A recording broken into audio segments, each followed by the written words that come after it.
Hello, আসসালামু আলাইকুম guys. আপনাদের মাঝে আমি চলে আসলাম আবার, শান্ত ইসলাম। আজকের আপডেটটা হলো আপনার সামার ট্রান্সফারের সবচেয়ে বড় ইনভেস্টর বা সবচেয়ে বেশি আপনার ট্রান্সফার মার্কেটে ইনভেস্ট করছে টিমটা হলো যে সবাই জানি লিভারপুল। তো আমরা জানি যে আগের সিজনে লিভারপুল কিন্তু প্রিমিয়ার লিগে ট্রফিটা জিতলেও, বাট ইউসিএল এ আমরা দেখলাম যে আপনার রাউন্ড অফ 16 বাদ হয়ে গেছে, যেটা কিন্তু আপনার প্রেজেন্ট যে ম্যানেজার আর্নে স্লট সে কিন্তু সেটা মাথায় রাখছে। এমনকি আমরা দেখলাম যে আপনার লিভারপুলের সবচেয়ে আপনার ট্যালেন্ট বয়, ঠিক আছে, আলেকজান্ডার আর্নল্ড, সে কিন্তু চলে গেছে রিয়াল মাদ্রিদে, যার কারণে লিভারপুলে সে রাইট ব্যাকের জায়গাটা খুব ইরোর ছিল। তো আর্নে স্লটের ফার্স্ট কাজ যেটা করছে আপনারা দেখেন, সেটা হলো যে আপনার ফ্রিম্পং, যে আপনার লিভারকুসেনে খুব ভালো একটা পারফরমেন্স কিন্তু করছে গত সিজনে, খুব ভালো একটা পারফরমেন্স করে দিতেছে।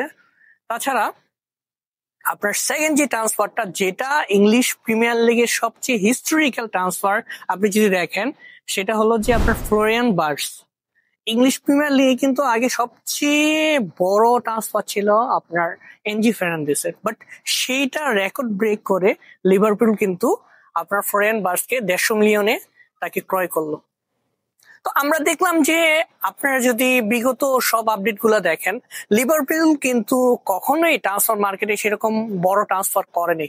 এখন কারণ হলো যে কেন লিভারপুল এবার এত আপনার টাকা ইনভেস্ট করলো, কারণ কি?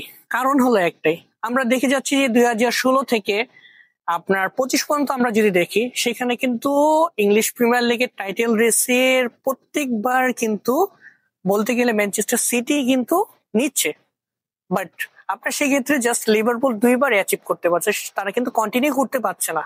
বাট সেই ক্ষেত্রে কিন্তু সিটি এগিয়ে প্রত্যেকটা বারই তারা কিন্তু ট্রফি অ্যাচিভ করছে।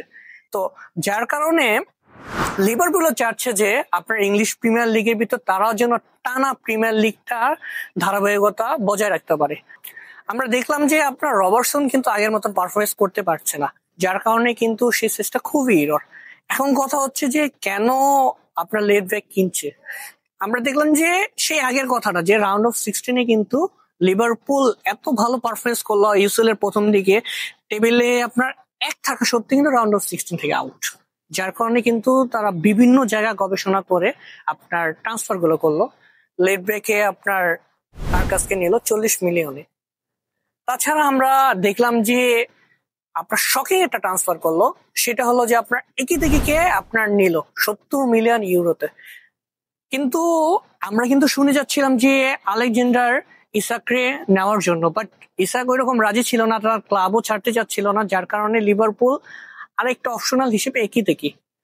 আর একই থেকে যদি আপনার পারফরমেন্স দেখেন, আপনার সে কিন্তু খুব আগের সিজনে গুঞ্জাস লিগে খুব ভালো একটা পারফরমেন্স করছে।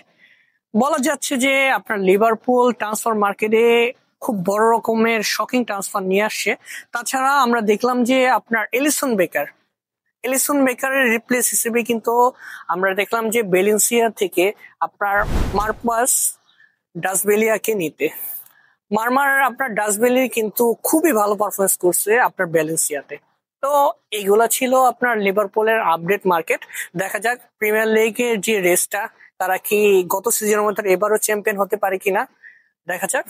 আমি এতক্ষণ ছিলাম শান্ত ইসলাম। আসসালামু আলাইকুম।